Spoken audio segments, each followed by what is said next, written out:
मेरी बहन बहुत खूबसूरत थी और वह अभी 18 साल की हुई थी।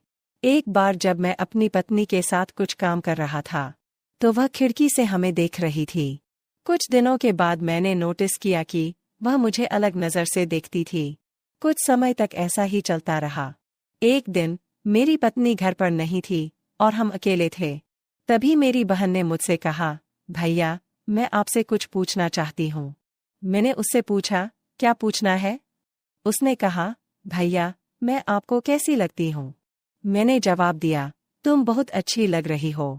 फिर उसने पूछा कि क्या आप मेरे साथ वो सब करेंगे जो उस रात भाभी के साथ कर रहे थे? मैंने तुम दोनों को उस रात ऐसा करते हुए देखा था। मैं ये सुनकर चौंक गया। क्या तुम सच कह रही हो? क्या तुमने हमें देखा? उसने कहा, हाँ भैया, अब मैं बड़ी हो गई हूँ, लेकिन अभी तक मेरा कोई बॉयफ्रेंड नहीं है। मैं यह सब करना चाहती हूँ, लेकिन अब इसे कंट्रोल करना बहुत मुश्किल है। मैंने कहा, ठीक है, लेकिन तुम्हारी भाभी का क्या? उसने कहा, तू ये भाभी को मत बताओ, मैं भी नहीं बताऊंगी। मैंने उसकी बात से सहमति जताते हुए कहा, दरअसल मैं काफी समय से ऐसा करने की सोच रहा था, लेकिन आज जब मेरी पत्नी सो गई तो मैं नज़दीकी घर के अंदर गया तो वहां का नज़ारा देखकर मैं बहुत उत्साहित हो गया और वह मेरा इंतजार कर रही थी। उसके बाद मैंने कभी नहीं सोचा था कि मेरी सारी चीजें मेरी बहन ने देखी होंगी। मैंने उससे मजाक किया था, लेकिन जब उसके खुद का मजाक बनाने का समय आया तो मैं थोड़ा घबरा गया। कौन जानता है, क्या वह मेरे साथ वह सब करने को तैयार होगी? दोस्तों, आज की कहानी बहुत बढ़िया होने वाली है। कहानी को अंत तक अवश्य सुनें और चैनल को सब्सक्राइब करें ताकि आप हर दिन ऐसी नई कहानियां मेरी आवाज में सुन सकें। तो दोस्तों, यह 3 साल पहले की बात है।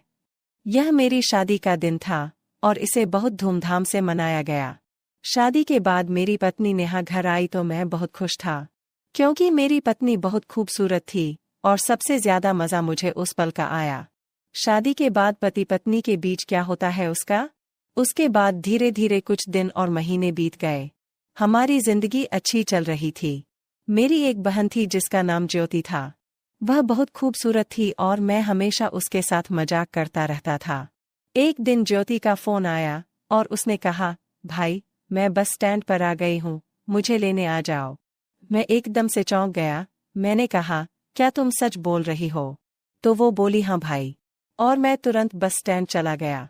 पत्नी ने पूछा, कहाँ जा रहे हो? मैंने उत्तर दिया, ज्योति बस स्टैंड पर मेरा इंतजार कर रही है। पत्नी को इस बात पर विश्वास नहीं हो रहा था, क्योंकि ज्योति ने किसी को नहीं बताया था कि वह आ रही है। बस स्टैंड घर से 3-4 किलोमीटर दूर था। मैं 10-15 मिनट में वहां पहुंचा।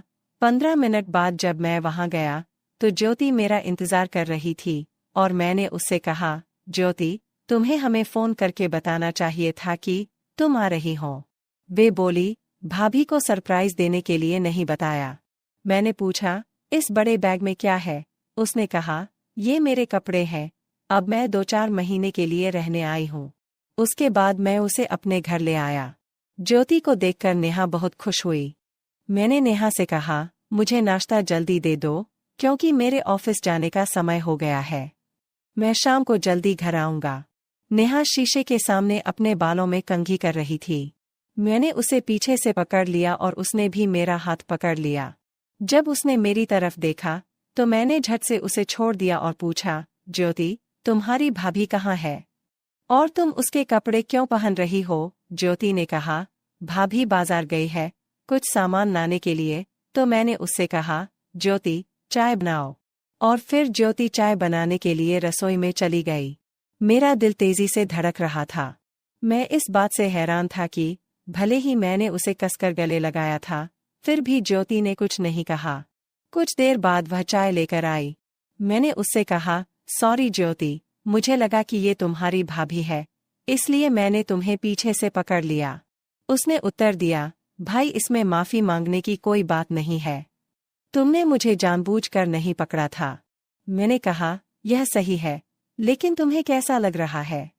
फिर उसने कहा, भाई, जब आपने मुझे पीछे से पकड़ लिया तो मुझे बहुत अच्छा लगा, और हंसते हुए कमरे में चली गई। तभी नेहा आई और बोली, देखो मैंने तुम्हारे लिए कुछ लाया है। मैंने कहा, दिखाओ। तो उसने कहा, अब नहीं, अगले महीने मैं तुम्हें वह दिखाऊंगी। एक रात जब हम दोनों पति पत्नी वाला काम कर रहे थे तो मुझे लगा कि कोई हम दोनों को देख रहा है। फिर काम होते ही नेहा सो गई। मैं धीरे से उठा और कमरे से बाहर गया तो देखा कि ज्योति के कमरे का दरवाज़ा खुला था। फिर मैं वापस रूम में आया तो नेहा बोली, क्या हुआ? मैंने कहा, कुछ नहीं, मैं बाथरूम गया था। मेरी पत्नी ने आगे कुछ नहीं कहा और सो गई। सुबह जब मैं उठा तो उस रात की घटना के बारे में सोचते हुए ज्योति की तरफ देख रहा था। वह भी मुझे देखकर मुस्कुरा रही थी। जब मेरी पत्नी बाथरूम में गई तो मैंने ज्योति से पूछा, क्या तुम कल रात को खिड़की से हमें देख रही थी? उसने जवाब दिया, मैं आपके कमरे में छिपकर क्यों देखूं? तभी नेहा बाहर आई और हम दोनों चुपचाप बैठ गए। जब नेहा कमरे में गई तो ज्योति मेरे पास आकर बैठ गई। उसने मुझसे कहा, भैया, यह सच है कि मैंने तुम दोनों को ऐसा करते देखा है और अब मुझे भी यह सब करना अच्छा लगता है। मैंने ज्योति से पूछा, सच में? क्या तुम ये सब रोज देखती हो? उसने जवाब दिया, हाँ भैया, देखती हूँ। देखिए, दरअसल मेरा मन मुझसे कह रहा है कि मेरा कोई बॉयफ्रेंड नहीं है और मैं सचमुच यह सब करना चाहती हूँ। मैंने ज्योति से कहा, ज्योति, कुछ दिनों से मैं भी तुम्हारे साथ वो सब करना चाहता था, लेकिन मैंने तुम्हें कुछ नहीं कहा क्योंकि मुझे लगा था कि तुम इसके लिए मुझे मना कर दोगी। ज्योति ने मुस्कुराते हुए कहा, अगर आपका मन हो तो आप आज रात ही मेरी मशीन का उद्घाटन कर सकते हैं। मैंने कहा, ये सब तो ठीक है, लेकिन आपकी भाभी का क्या होगा? उसने कहा, उन्हें इस बारे में कुछ नहीं पता होगा। मैं कभी भाभी को नहीं बताऊंगी और तुम भी मत बताना। मैंने उनसे कहा, जब तुम्हारी भाभी सो जाएंगी तो मैं पड़ोस की गली में तुम्हारा इंतजार करूंगा। फिर मैं शाम होने की राह देख रहा था, तभी मुझे घर से पिताजी का कॉल आया और उन्होंने कहा, ज्योति को देखने के लिए लड़के वाले आ रहे हैं, तुम कल उसे गांव लेकर आओ। अब रात के 12:30 बजे जब नेहा सो गई तो मैं धीरे से उठा और उस गली में चला गया। जब मैं वहां गया तो मुझे अपनी बहन नहीं दिखी। फिर मैं ज्योति के कमरे में गया और वहां देखा तो ज्योति गहरी नींद में सो रही थी और उसके सोने से मेरे सारे सपने बर्बाद हो गए। सुबह हुई तो ज्योति मेरे पास आई और मुस्कुराते हुए बोली, फिर क्या भाई, क्या तुम रात को मेरा इंतजार कर रहे थे? मैंने कहा, आपने तो मुझे पागल बना दिया है। ज्योति हंसते हुए बोली, आप सच में उस वीरान गली में गए थे ना? मैंने कहा, हाँ, मैं वहां गया था, लेकिन तुम आई नहीं इसलिए मैं फिर घर आ गया। आप गहरी नींद में सो रहे थे। ज्योति ने मुस्कुराकर जवाब दिया, मैं तो बस तुम्हारे साथ मजाक कर रही थी। तभी मेरी बीवी नेहा आ गई। उसने मुझसे कहा, ज्योति को थोड़ी देर में छोड़ आओ, आज उसे देखने मेहमान आ रहे हैं। मैं तुरंत ज्योति को घर छोड़ने के लिए निकल पड़ा। उसकी मुस्कान मुझे सता रही थी और मैं सोच रहा था कि उसके साथ मेरा सपना कब सच होगा। जैसे ही हम घर के करीब पहुंचे, ज्योति ने मुझे एक गुप्त मुस्कान दी और कहा, अगर आप दोबारा आए तो मुझे बताना, इस बार सच में मैं तुमसे मिलने आऊंगी। आगे का पार्ट देखने के लिए हमारे चैनल को सब्सक्राइब करें। जैसे ही मैं वीडियो डालूं तो आप उसे देख सकेंगे। धन्यवाद। पापा के जाने के दोस्तों। बाद माँ घर में अकेली थी। वह अपने दादाजी के कमरे में जाती रहती थी। ये देखकर मुझे बहुत अलग महसूस हुआ। एक रात मैं चुपचाप अपने दादाजी के कमरे में घुस गई। मैंने वहां जो देखा उससे मैं आश्चर्यचकित रह गई। माँ और दादाजी पति पत्नी जैसे एक दूसरे के साथ बिस्तर पर बैठे थे। नमस्कार दोस्तों, मेरा नाम ज्योति है। हम 3 भाई बहन थे। मेरे पिता एक सरकारी कर्मचारी थे। वह पिछले साल चल बसे थे। पापा के जाने का माँ को बहुत सदमा लगा। मैं घर में सबसे बड़ी लड़की थी। मैं डॉक्टरेट की पढ़ाई के लिए शहर में आई थी। कुछ दिन पहले मैंने अपनी परीक्षा पास की थी। मैं तुरंत इंटर्नशिप के लिए फिर से वापस आने वाली थी। जब मैं घर आई तो मेरे छोटे भाई बहन मुझे देखकर बहुत खुश हुए।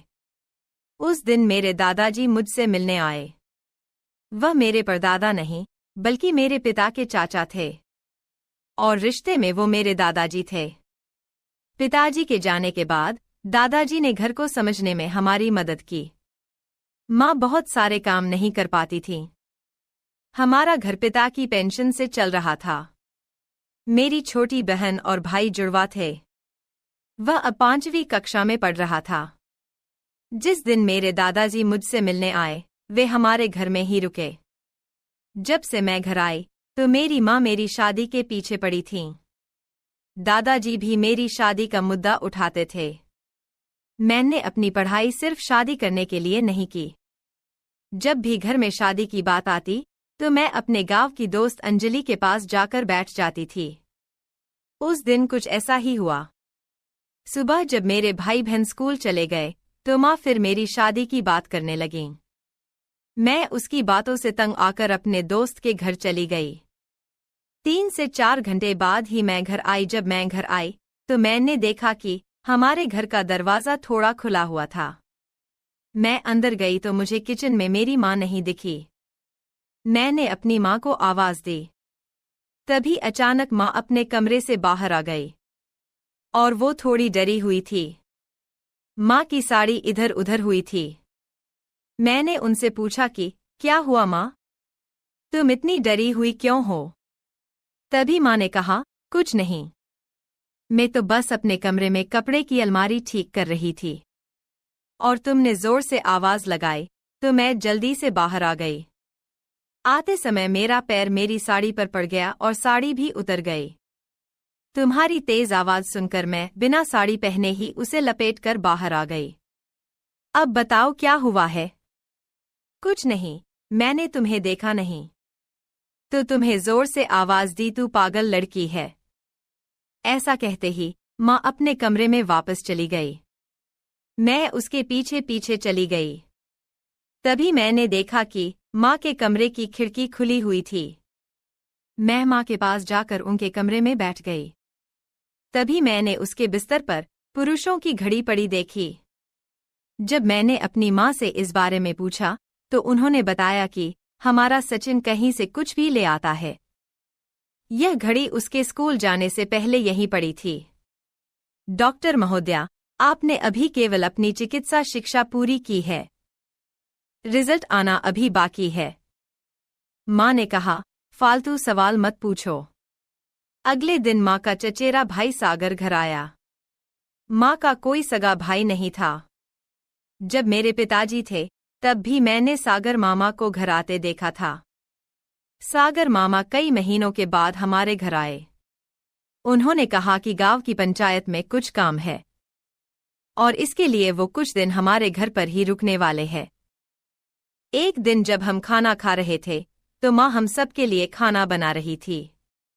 जैसे ही माँ मामा के प्लेट में खाना डाल रही थी, मामा ने अचानक माँ का हाथ पकड़ लिया। लेकिन जैसे ही मेरी नज़र उन दोनों पर पड़ी तो मामा ने झट से माँ का हाथ छोड़ दिया। मेरी माँ दिखने में बहुत सुंदर थी। हमारे पिता ने उन्हें बहुत कम उम्र में ही छोड़ दिया था। मेरी माँ की शादी बहुत कम उम्र में हो गई थी। माँ केवल 32 साल की थीं। ऐसा कोई नहीं कहेगा कि उसके 3 बच्चे हैं। मैं खाना खाते हुए मामा को देख रही थी। वह माँ की ओर देख रहे थे। खाना खाने के बाद रसोई में बर्तन धोते समय मैंने माँ से कहा, माँ, मामा आपको बार बार देख रहे थे, मुझे यह बिल्कुल पसंद नहीं है, उसे कल अपने घर से जाने के लिए कहो। इतना कहते ही माँ बोली, ज्योति बेबी, हमें सिर्फ किसी के देखने से उसे गलत समझना नहीं चाहिए। वह मर्द है, गलती से मेरी तरफ नजर पड़ गई होगी। अब तुम्हारे पिता नहीं रहे, हमें कभी भी किसी की भी जरूरत पड़ सकती है। ऐसे ही रिश्ते को तोड़ा नहीं जा सकता। माँ सही थी। मामा जी की नजर गलती से उस पर से पड़ गई होगी। मैं माँ को लेकर कुछ ज्यादा ही चिंतित थी, तो मैंने जरूर मामा की बुरी नजर देखी होगी। उस दिन आधी रात को मैंने मामा को घर से निकलते हुए देख लिया। मैं बाहर गई तो वह माँ के कमरे की खिड़की के बाहर चक्कर लगा रहा था। उसने मुझे देखा और तुरंत घर के अंदर चला गया। अगली सुबह मामा अपने काम के लिए घर से निकल गए। उसके बाद मैं अपने दोस्त के घर चली गई। मेरी दोस्त अंजलि के घर पर एक लैपटॉप था और इसीलिए मैं उसके पास जाती थी। मुझे अपनी पढ़ाई के लिए एक लैपटॉप की जरूरत थी और यह हमारे घर में नहीं था। उस दिन मैं घर गई आज भी दरवाजा अंदर से बंद था। मेरे घंटी बजाने के 30 मिनट बाद माँ ने दरवाजा खोला। माँ ने मुझे देखकर कहा कि आज तुम जल्दी आ गए। माँ सुबह नहा चुकी थी, फिर भी वो दोबारा नहाने चली गई थी। शायद वह घर के काम से थक गई थी। मैं अक्सर रात में देर तक जागती रहती थी। हम 3 भाई बहन एक कमरे में सो रहे थे। माँ का कमरा दूसरा था। कभी कभी छोटा भाई भी उसके साथ सोता था। आज रात मैं बहुत देर तक जागकर अपना मोबाइल देख रही थी। अचानक मुझे माँ के कमरे का दरवाजा खुलने की आवाज आई। मैं बाहर गई तो देखा कि मामा अपने कमरे से बाहर आ रहे हैं। उसने अपनी कमीज सीधी की और माँ के कमरे से बाहर चला गया। उनको ऐसे जाते देख मैं माँ के कमरे में गई। मैंने माँ से कहा, माँ, मामा यहाँ क्यों आए थे? फिर वो बोली कि कुछ नहीं, वो ऐसे ही आ गया था। जब तक मामा यहाँ है मुझे माँ सुरक्षित नहीं लगती। उसे अपनी निगरानी के लिए एक आदमी की जरूरत थी। इसलिए अगले दिन मैंने अपने दादाजी को घर पर बुलाया। मैंने उन्हें कुछ दिनों के लिए हमारे घर पर रहने के लिए बुलाया। घर में दादाजी होंगे तो मम्मी थोड़ा डरेंगी। जब मेरे दादाजी घर आए तो मेरा काम हो गया, क्योंकि दादाजी घर में सभी पर नजर रखते थे। हमारा घर बहुत बड़ा था। दादाजी को वहां रहने में कोई दिक्कत नहीं थी। हमने उन्हें घर में एक कमरा दे दिया। एक बार मैं सुबह जल्दी 3 बजे उठ गई। मैं जल्दी उठकर बाहर आंगन में बैठ गई। मैं अपने कमरे से बाहर आई तभी मैंने देखा कि माँ अपनी साड़ी पकड़कर दादाजी के कमरे से बाहर निकल रही थी और वह अपने कमरे में जा रही थी। सुबह 3 बजे बहुत अंधेरा था। उस अंधेरे में माँ ने मुझे देखा नहीं। वह दादाजी के कमरे में क्यों गई थी? क्या माँ सारी रात दादाजी के कमरे में ही थी? मैं सुबह माँ से इसके बारे में पूछा। उसने मुझसे कहा कि मैंने तुमसे पहले ही कहा था कि तुम्हें घर में ज्यादा जासूसी नहीं करनी चाहिए। क्या तुम मुझ पर नजर रख रही हो? दादाजी को सुबह सुबह पानी चाहिए था, तो मैं देने गई थी। माँ मुझसे बहुत नाराज थीं। मैं अब उस पर नजर नहीं रखूंगी, यही मैंने तय किया। लेकिन फिर 2-3 दिन बाद मैं दोपहर को अपनी दोस्त के पास से घर आ गई, तो आज मुझे माँ की साड़ी फिर से फटी हुई नजर आई। तब दादाजी भी घर में थे। शायद काम करते समय उसकी यही हालत हुई होंगी। ऐसा सोचकर मैंने उस पर ध्यान नहीं दिया। एक बार मेरी माँ मेरे दादाजी के साथ सब्जियां खरीदने बाजार गईं। मैं घर पर अकेली थी। मैं अपनी माँ की साड़ी में फोटो लेना चाहती थी, तो मैं अपनी माँ के कमरे में चली गई और माँ की साड़ियां ढूंढने लगी। साड़ियां ढूंढते समय मुझे एक फाइल मिली। वह फाइल अस्पताल की थी। मैंने फाइल खोली और उसका नाम पढ़ा। वह नाम पढ़कर मैं चौंक गई, क्योंकि उसमें गर्भवती महिला की जगह मेरी माँ का नाम था। मेरे पिताजी का 1 साल पहले निधन हो गया था। मेरी माँ फिर से गर्भवती थी। यह बात मुझे बिल्कुल समझ नहीं आई। मैंने उस कागज को दोबारा उसी जगह रख दिया। जब से मामा घर आए थे मैं उन्हें मामा के कमरे में छिपकर जाते देखा करती थी। मैंने सोचा कि माँ के बच्चे का पिता शायद मामा ही होगा, लेकिन मेरे पास इसका कोई सबूत नहीं था। इसलिए मैंने माँ से कुछ नहीं पूछा। उस रात मैं मामा के कमरे में चली गई, उनसे बातचीत करते हुए। मैंने खेल खेल में उसके बालों में अपना हाथ फिराया। मुझे उनके 2/3 बाल मिले। वह बाल लेकर मैं अपने कमरे में चली गई। जब मेरी माँ कमरे में थी, फिर मैंने उसकी कंघी से कुछ बाल निकले। मैंने इसे अपने एक दोस्त को दे दिया। दोस्त के पति एक डॉक्टर थे। मैं उन बालों का परीक्षण करके यह दिखाना चाहती थी कि मामा ही माँ के बच्चे का पिता है। 2 दिन बाद टेस्ट का रिपोर्ट वापस आया, तो रिपोर्ट देखकर मैं हैरान रह गई, क्योंकि माँ के गर्भ में जो बच्चा था वो मामा का नहीं था। मेरी माँ मुझे कुछ छुपा रही थी। वह गर्भवती थी। लेकिन बच्चे का पिता कौन था, ये मुझे समझ नहीं आया। माँ के कुछ दस्तावेजों से मुझे शक हुआ। कुछ दिन बाद मैंने देखा कि मामा रात को माँ के कमरे की खिड़की से झांक रहे थे और वीडियो बना रहे थे। मैंने उसे रंगे हाथ पकड़ लिया और उसका वीडियो भी बना लिया। मामा मुझे देखकर डर गए। मैं यह भी समझती हूँ कि जिस डॉक्टर को मैंने डीएनए जांच के लिए सैंपल दिया था, वह डॉक्टर मामा का दोस्त है। मामा ने जरूर वह रिपोर्ट बदल दी होगी। मुझे उस आदमी पर शक था। मैंने उसे माँ के कमरे में चोरी छिपे घुसते हुए रंगे हाथों पकड़ लिया। मैंने उनसे कहा, मामा, आप तो माँ के भाई हो, आपको अपने रिश्ते के बारे में पता नहीं है क्या? तुमने मेरी माँ को इतनी गंदी नजर से देखा। अब मैं तुम्हें पुलिस के हवाले कर दूंगी। आपका बच्चा मेरी माँ के गर्भ पल रहा है। तुम मामा नाम पर कलंक हो। मेरे इतना कहते ही मामा बोले, ज्योति, तुम क्या बात कर रही हो? मेरी नजर तुम्हारी माँ पर थी, पर बुरी नहीं, अच्छी थी। मुझे उससे प्यार था। मैं उससे शादी करके तुम्हारा और उसका ख्याल रखने को तैयार था। अब मैं उसके प्रति अपने प्यार का इजहार करने के लिए यहाँ आया हूँ। लेकिन यहाँ जो मैं देख रहा हूँ, उससे मैं उससे बिल्कुल भी प्यार नहीं करता। पिछले कुछ दिनों से मैं जो देख रहा हूँ, शायद वह अब भी तुम्हारी आंखों से छिपा हुआ है। फिर मामा ने अपना मोबाइल मेरे हाथ में दे दिया।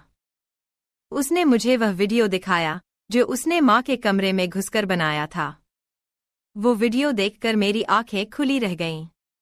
मेरी माँ और दादाजी, उन दोनों के बीच एक अनचाहा रिश्ता था। और यह सब मुझे उस वीडियो को देखने के बाद पता चला। वो सब देखकर मैं दंग रह गई। लेकिन मामा ने अगले दिन यह खबर पूरे गांव में फैला दी। जब दूसरे रिश्तेदारों को उनके नए रिश्ते के बारे में पता चला, तो उन्हें माँ और दादा की शादी मंजूर नहीं थी। जब मुझे सब समझ आ गया तो मैंने बहुत गुस्से में अपनी माँ से कहा कि उसने मेरा भरोसा तोड़ा है।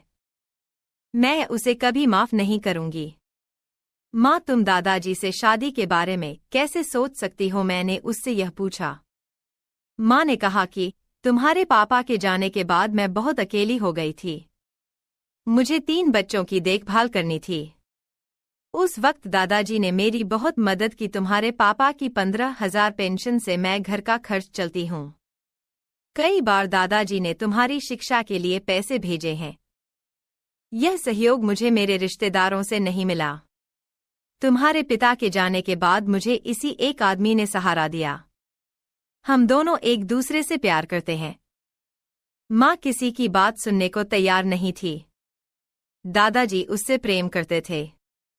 वह एक पिता के रूप में हम 3 भाई बहनों की देखभाल करने के लिए तैयार थे। वह इतने भी बूढ़े नहीं थे। मेरी माँ और दादाजी ने बाद में शादी कर ली और साथ रहने लगे। माँ के गर्भ में पल रहा बच्चा दादाजी का था। यानी मेरे दादाजी मेरे पिता बन गए। पहले तो मुझे इस बात पर गुस्सा आता था, लेकिन बाद में मैं उनके साथ अपने पिता की तरह रहने लगी। मेरे असली पिता के निधन के बाद माँ बहुत दुखी हुई थी, लेकिन अब वह बेहद खुश हैं और हम सब बहुत खुश हैं। दोस्तों, प्यार की उम्र, रंग या रूप से कोई लेना देना नहीं होता। यह सच है। एक दिन भाभी कमरे में अकेली बैठी थी। सागर उनके सामने आया और बोला, भाभी, क्या आप मुझे शादी के बाद के बारे में सिखा सकती हैं? यह सुनते ही भाभी बहुत डर गई। उसने सागर की ओर देखा। वह अब समझ गई कि सागर उससे क्या चाहता है। वह सागर से कहती है कि वह उसकी भाभी है और ऐसा कुछ नहीं हो सकता। सागर सुनने के मूड में नहीं था। सागर ने भाभी को गले लगा लिया और बोला, भाभी, मुझे नहीं पता कि शादी के बाद रात को क्या करना है। आप मेरा मार्गदर्शन करें। भाभी का चेहरा सफेद पड़ गया। उन्होंने सागर को धक्का दिया और बोली, सागर, तुम क्या बात कर रहे हो? क्या तुम पागल हो? मैं तुम्हारी भाभी हूँ। फिर सागर चुपचाप बैठ गया और भाभी का हाथ पकड़कर बोला, भाभी, प्लीज मेरी बात समझो। आपके अलावा मुझे ये बात कोई नहीं सिखा सकता। भाभी ने सोचा कि अब उन्हें इस स्थिति से निकलने के लिए कुछ करना चाहिए। उसने सागर से कहा, मैं तुम्हारे लिए कुछ नहीं कर सकती। मैं तुम्हारी भाभी हूँ और वह जानती थी कि उन दोनों के बीच कुछ नहीं हो सकता। लेकिन सागर मानने के मूड में नहीं था। उसने बार बार भाभी से अनुरोध किया। भाभी ने खुद को संभाला और बोली, सागर, मैं तैयार हूं लेकिन। नमस्कार दोस्तों। सागर को अपनी भाभी के प्रति कुछ अनोखा आकर्षण महसूस हुआ। उसकी सुंदरता उसके लिए अद्वितीय थी। उसके काले, रेशमी बाल, भावपूर्ण आंखें और उसकी मखमली त्वचा उसका दिल जीत लेती थी। भाभी ने भी सागर से अलग रिश्ता बना रखा था। वह हमेशा उसे अपने करीब महसूस करती थी और उसका व्यवहार बहुत प्रेमपूर्ण और स्नेहपूर्ण था। सागर की नज़र लगातार उस पर टिकी रहती थी। एक बार घर में सिर्फ सागर और उसकी भाभी ही थे। बाकी सभी रिश्तेदार एक शादी समारोह में बाहर गए हुए थे। उस सुकून भरे पल में सागर को उसके साथ एक अलग भावनात्मक रिश्ता बनता हुआ महसूस होने लगा। दोपहर के भोजन के बाद भाभी आराम करने के लिए लेट गई। सागर उनके कमरे में गया और धीरे से उन्हें उठाया और पूछा, भाभी, क्या आप थक गई हैं? भाभी बोली, हाँ, थोड़ा थक गई हूँ। भाभी ने आंखें खोली और पूछा, सागर, तुम क्या कर रहे हो? कुछ नहीं भाभी, बस आपसे मिलने आया हूँ। सागर भाभी के पास बैठ गया और धीरे से भाभी का हाथ छूने लगा। उसने उसे नहीं रोका। सागर ने सोचा, शायद भाभी के मन में भी कुछ है। सागर का अपनी भाभी के प्रति नजरिया अब बिल्कुल बदल चुका था। वह अब उसके लिए भाभी तो नहीं रही थी, लेकिन उसके मन में एक नई भावना उभर रही थी। इसी समय सागर का गन्ना हलचल करने लगा। उसके मन में एक उलझन थी। एक तरफ उसकी शादी तय हुई थी, तो दूसरी तरफ भाभी के लिए उसकी भावनाएं उसके मन में बवंडर मचा रही थीं। शादी की तिथि धीरे धीरे निकट आ रही थी। हर तरफ खुशी थी, लेकिन सागर एक अलग ही दुनिया में खोया हुआ था। रात को वह उठता और खिड़की से बाहर देखता रहता। उसके मन में कई सवाल थे और वह अपनी भावनाओं का जवाब ढूंढने में असमंजस में था। उसे समझ नहीं आ रहा था कि अब क्या करे। एक दिन भाभी कमरे में अकेली बैठी थी। सागर उनके सामने आया और बोला, भाभी, क्या आप मुझे शादी के बाद के बारे में सिखा सकती हैं? भाभी बहुत डर गई और उसने सागर की ओर देखा। वह समझ गई कि सागर उससे क्या उम्मीद करता है। उसने सागर से कहा कि वह उसकी भाभी है और ऐसा कुछ नहीं हो सकता। सागर सुनने के मूड में नहीं था। सागर ने भाभी को गले लगा लिया और बोला, भाभी, मुझे नहीं पता कि शादी के बाद रात को क्या करना है। आप मेरा मार्गदर्शन करें। भाभी का चेहरा बदल गया। उसने सागर को धक्का दिया और बोली, सागर, तुम क्या बात कर रहे हो? क्या तुम पागल हो? मैं तुम्हारी भाभी हूँ। फिर सागर चुपचाप बैठ गया और भाभी का हाथ पकड़कर बोला, भाभी, प्लीज मेरी बात समझो। आपके अलावा मुझे ये बात कोई नहीं सिखा सकता। भाभी ने सोचा कि अब उन्हें इस स्थिति से निकलने के लिए कुछ करना चाहिए। उसने सागर से कहा, मैं तुम्हारे लिए कुछ नहीं कर सकती। वह जानती थी कि वह उसकी भाभी है और उन दोनों के बीच कुछ नहीं हो सकता। लेकिन सागर मानने के मूड में नहीं था। उसने बार बार भाभी से अनुरोध किया। भाभी ने खुद को संभाला और कहा, सागर, मैं तैयार हूँ। भाभी ने सागर की आंखों में आंखें डालकर उसकी तरफ देखा। उसने गहरी सांस ली और बोली, सागर, मैं तुम्हारे मन की बात समझती हूँ और मैं तुम्हें ये सब सिखाने के लिए तैयार हूँ। लेकिन रात को खाना खाने के बाद मैं तुम्हें सिखाऊंगी। तुम्हें अभी बहुत कुछ सीखना है। यह सुनकर सागर बहुत खुश हुआ। उसने भाभी को गले लगा लिया और बोला, भाभी, आप बहुत अच्छी हो। भाभी ने सागर को तो शांत कर दिया, लेकिन उनका लाल ब्लाउज, पीली साड़ी और काला रंग उनकी सुंदरता में एक अनोखा आकर्षण ला देता था। उसकी गोरी त्वचा और काली आंखें सागर को उसकी ओर आकर्षित करती थीं। रात को भाभी सागर के कमरे में आई। उन्होंने सागर को बिस्तर पर लेटा दिया। भाभी ने सागर के गाल पर हाथ रखा और बोली, सागर, आज मैं तुम्हें बहुत कुछ सिखाती हूँ। उसने धीरे से बटन खोल दिया। सागर यह देखकर आश्चर्यचकित रह गया। भाभी अभी भी तरोताजा और आकर्षक लग रही थीं।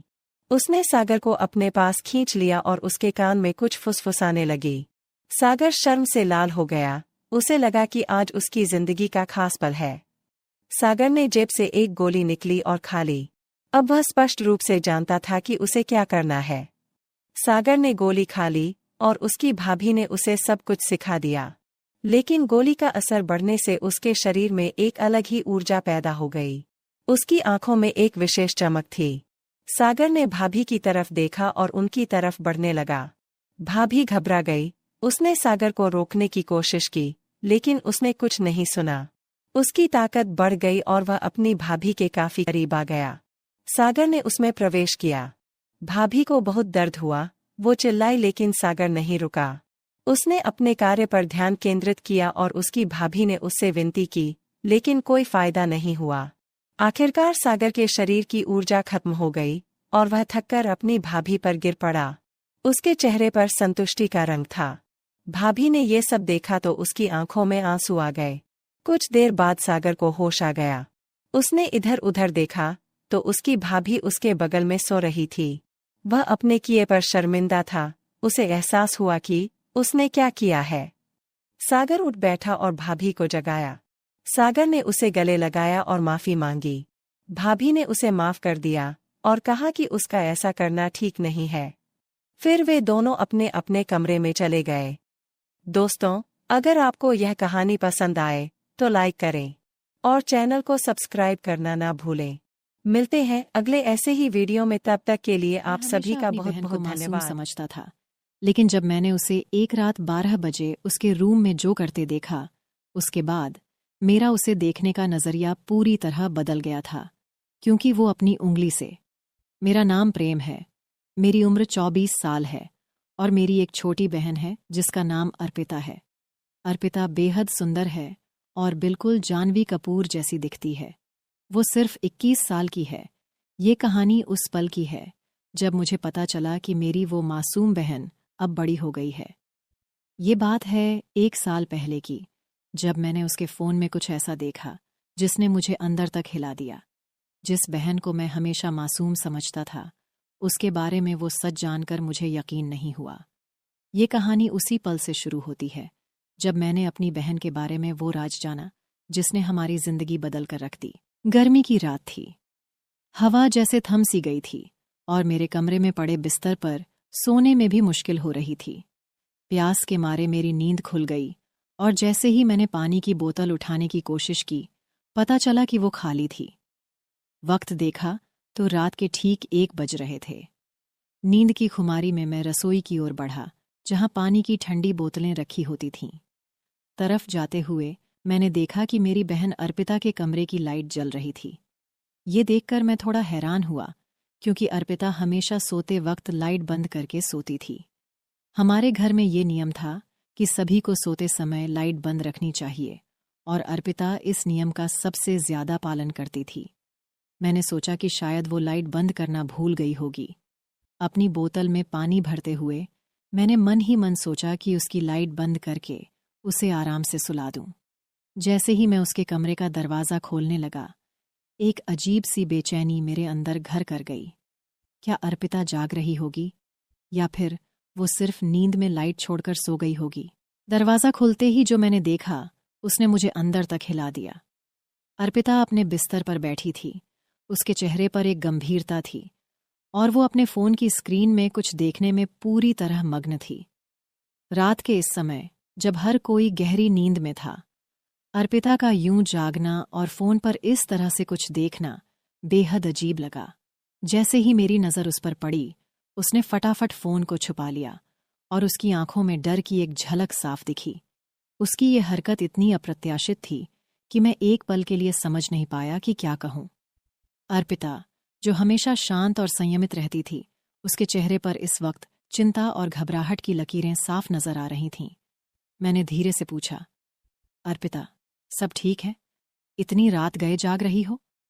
अर्पिता ने एक झटके में जवाब दिया, हाँ, बस नींद नहीं आ रही थी। लेकिन उसकी आवाज़ में जो कंपकंपी थी, उसने मेरी जिज्ञासा को और बढ़ा दिया। वो मुझसे कुछ छुपा रही थी, लेकिन क्या? ये जानने की ललक अब मेरे दिल में गहराती जा रही थी। मैंने सोचा कि शायद ये कोई मामूली बात हो, लेकिन उसके चेहरे की हवाइयाँ कुछ और ही कह रही थीं। इस रात की शुरुआत ने मेरे मन में कई सवाल खड़े कर दिए थे। अर्पिता के इस रहस्यमयी व्यवहार का राज क्या था? क्या वो किसी परेशानी में थी या फिर वो कुछ ऐसा कर रही थी जिसे वो मुझसे या परिवार से छुपाना चाहती थी? उस रात के बाद से अर्पिता का वो विचित्र व्यवहार मेरे मन से हट ही नहीं रहा था। हर बार जब मैं उसे देखता, उसकी वो घबराई हुई नज़रें मुझे याद आ जातीं। मेरे मन में एक सवाल उभर रहा था कि आखिर वो रात के अंधेरे में ऐसा क्या कर रही थी जो उसे मुझसे छुपाना पड़ा। कुछ दिनों बाद जब एक मौका मिला और अर्पिता अपने कमरे में नहीं थी, मैंने उसका फ़ोन उठाया। मेरा इरादा सिर्फ ये जानने का था कि आखिर वो किस चीज़ से परेशान है। कहीं उसे कोई परेशानी तो नहीं, कहीं कोई उसे तंग तो नहीं कर रहा। मेरा दिल इस बात को जानने के लिए बेचैन था। फ़ोन का लॉक कोड मुझे पहले से ही पता था, इसलिए उसे खोलने में कोई दिक्कत नहीं हुई। जब मैंने उसकी फ़ोन की गैलरी, मैसेज और ऐप्स देखे तो कुछ खास हाथ नहीं लगा। सब कुछ सामान्य था। ऐसा कुछ भी नहीं मिला जो उसकी उस रात की हरकत को समझा सके। लेकिन फिर मैंने सोचा कि शायद उसकी इंटरनेट हिस्ट्री में कुछ हो। जब मैंने उसके क्रोम ब्राउज़र की हिस्ट्री चेक की तो जो कुछ मैंने देखा उसने मुझे हिलाकर रख दिया। मेरी 17 साल की प्यारी बहन, जो हमेशा मासूम और शांत दिखती थी, उसकी ब्राउज़र हिस्ट्री ने कुछ और ही कहानी बताई। वो चीज़ें जो उसने सर्च की थीं और जो वीडियो उसने देखी थीं, वो उसकी उम्र के लिए बिल्कुल भी उपयुक्त नहीं थीं। मैंने सोचा कि कहीं मैंने कुछ गलत देख तो नहीं लिया, लेकिन बार बार देखने पर भी वही परिणाम मिला। उसने कुछ ऐसे विषयों को सर्च किया था जिन्हें जानने की उसकी उम्र नहीं थी। मेरे दिल में एक अजीब सी घबराहट होने लगी। क्या मेरी बहन किसी गलत संगत में पड़ गई है? या फिर उसे किसी ने ऐसा करने के लिए मजबूर किया है? उसके ये ऑनलाइन गतिविधियां उसके मन में कौन से सवाल उठा रही हैं? उसकी ये हिस्ट्री देखकर मैं समझ नहीं पा रहा था कि इस बारे में क्या सोचूं और क्या करूं। मैंने फ़ोन को वापस उसकी जगह रख दिया, लेकिन मेरा मन शांत नहीं था। मैंने फैसला किया कि अब मुझे इस बारे में गहराई से सोचना होगा। ये सवाल कि आखिर मेरी बहन ने क्यों और कैसे ये सब सर्च किया, मेरे दिमाग में घूमता रहा। अब ये रहस्य और गहराता जा रहा था। जब मैंने अर्पिता की ब्राउज़र हिस्ट्री देखी थी, तब से ही मेरे मन में एक अजीब सी बेचैनी थी। मेरी मासूम बहन को ऐसी चीज़ों में क्यों और कैसे रुचि हुई? ये सवाल मुझे सोने नहीं दे रहा था। मुझे पता था कि इस रहस्य का कोई गहरा कारण है, जिसे समझना ज़रूरी है। मैंने अर्पिता के व्यवहार पर ध्यान देना शुरू किया और उसकी बातों में एक बदलाव देखा। वो अक्सर अपनी एक खास सहेली के बारे में बात करती थी, जिसे मैं पहले कभी नहीं जानती थी। उसका नाम सुनकर ही मेरे दिल में एक अजीब सी आशंका होने लगी। मैंने सोचा कि हो न हो, अर्पिता की इस नई आदत के पीछे उसी का हाथ है। एक दिन मैंने अर्पिता से उसकी उस सहेली के बारे में सीधे बात करने का फैसला किया। मैंने उससे हल्के फुल्के अंदाज में पूछा, तुम्हारी वो नई सहेली कौन है? तुम्हारे साथ हमेशा उसका जिक्र सुनती हूँ। अर्पिता ने थोड़ा हिचकिचाते हुए बताया, वो मेरी क्लास में नई आई है, काफ़ी मस्तीखोर है और बहुत बातें करती है। मुझे उसकी बातों से ज़्यादा कुछ नहीं पता चला, लेकिन मेरी छठी इंद्री ने कहा कि ये वही लड़की है जिसने अर्पिता को गलत रास्ते पर धकेला है। कुछ दिनों बाद मैंने अर्पिता के फ़ोन की हिस्ट्री को फिर से खंगालने की सोची, इस बार और गहराई से। मैंने कुछ और भी चौंकाने वाले सबूत पाए। अर्पिता की सहेली ने उसे कुछ ऐसे वीडियो दिखाए थे जो उसकी उम्र और समझ से परे थे। ये वो वीडियो थे जो किसी भी नासमझ किशोरी के लिए सही नहीं थे। इसके अलावा मैंने ये भी देखा कि वो सहेली अर्पिता को सिर्फ वीडियो दिखाने तक ही सीमित नहीं थी। वो एक बहुत ही बिगड़ी हुई लड़की थी, जिसे सही गलत की कोई परवाह नहीं थी। वो लड़कों को फंसाने और उनके साथ गलत काम करने में भी माहिर थी। उसने अर्पिता को ऐसे कई किस्से बताए थे जो अर्पिता के मासूम दिमाग को विचलित कर रहे थे। ये सब जानकर मेरा दिल टूट गया। मेरी मासूम बहन, जिसे मैं हमेशा सही रास्ते पर चलने की सलाह देती थी, इस तरह की गंदी आदतों में फंस चुकी थी। और इसका कारण थी वो सहेली, जो उसे अपने जैसा बनाना चाहती थी।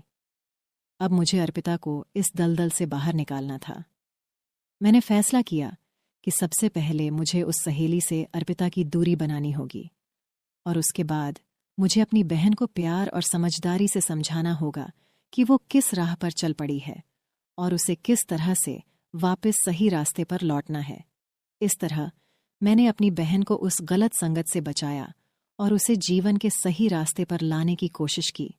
ये सफ़र आसान नहीं था, लेकिन मेरा प्यार और समझ ही उसकी ढाल बने।